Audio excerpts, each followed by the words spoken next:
ಸಾಧನೆ ಸುಗಮವಾಗಿಸಿಕೊಳ್ಳೋದು ಹೇಗೆ ಅಂತ ಹಿಂದಿನ ಶ್ಲೋಕದಲ್ಲಿ ನೋಡಿದ್ವಿ. ಈಗ ಸಾಂಖ್ಯ ಯೋಗದ ಶ್ಲೋಕ 65 ಈ ರೀತಿ ಇದೆ.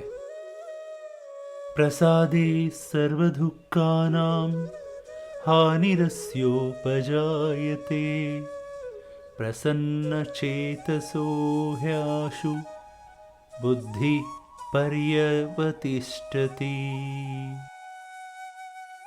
ಮನಸ್ಸು ಕೊಳೆಯಾದರೆ ಎಲ್ಲವೂ ಕೊಳೆನೆ, ಮನಸ್ಸು ತಿಳಿಯಾದರೆ ಎಲ್ಲವೂ ತಿಳಿನೇ.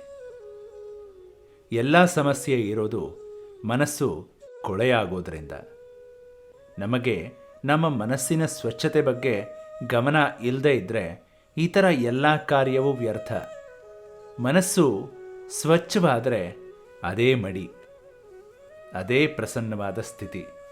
ಮನಸ್ಸು ತಿಳಿಯಾದಾಗ ಸರ್ವ ದುಃಖವೂ ಕೂಡ ತನ್ನಷ್ಟಕ್ಕೆ ತಾನೇ ಕಣ್ಮರೆಯಾಗುತ್ತೆ.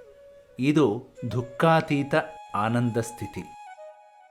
ಮನಸ್ಸು ತಿಳಿ ಆಯಿತು ಅಂತಂದರೆ ಅದು ಭಗವಂತನನ್ನು ತಿಳಿಯೋಕೆ ಸಹಾಯ ಮಾಡುತ್ತೆ.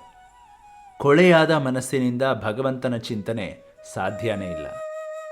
ಭಗವಂತನನ್ನು ತಿಳಿದ ಮೇಲೆ ದುಃಖ ಇಲ್ಲ. ಬುದ್ಧಿ ಗಟ್ಟಿಗೊಂಡು ಭಗವಂತನ ಅಪರೋಕ್ಷ ಜ್ಞಾನದಲ್ಲಿ ನಿಂತುಬಿಡುತ್ತೆ. ಈ ಸ್ಥಿತಿಯಲ್ಲಿ ಯಾವ ದಿಕ್ಕಿನ ಕಡೆ ಯೋಚನೆ ಹೋದರೂ ಕೂಡ ಅದು ಭಗವಂತನಲ್ಲೇ ಹೋಗಿ ನಿಲ್ಲತ್ತೆ. ಯಾವುದನ್ನು ಕೇಳಿದರೂ ಯಾವುದನ್ನು ನೋಡಿದರೂ ಅದರ ಹಿಂದೆ ಇರುವ ಜಗತ್ತಿನ ಮೂಲ ಶಕ್ತಿಯ ಚಿಂತನೆ ಮನಸ್ಸಿಗೆ ಬಂದುಬಿಡುತ್ತೆ. ಆಗ ಯಾವುದೋ ಸಣ್ಣ ಸಂಗತಿಗಾಗಿ ಕೊರಗುವ ಪ್ರಶ್ನೆಯೇ ಉಳಿಯೋದಿಲ್ಲ. ತಿಳಿಯಾದ ಮನಸ್ಸು ಭಗವನ್ಮಯವಾಗುತ್ತೆ. ಒಮ್ಮೆ ಭಗವಂತ ಮನಸ್ಸಿನಲ್ಲಿ ತುಂಬಿದ ಅಂತಂದರೆ ಸರ್ವವೂ ಆನಂದಮಯ. ಆನಂತರ ದುಃಖ ಅನ್ನೋದೇ ಇರೋದಿಲ್ಲ. ಈ ಆನಂದ ಅಪರಿಮಿತವಾದದ್ದು ಅಂತ ಕೃಷ್ಣ ಹೇಳ್ತಿದ್ದಾನೆ. ಮತ್ತೊಂದು ಅದ್ಭುತ ಶ್ಲೋಕ ಅಲ್ವಾ?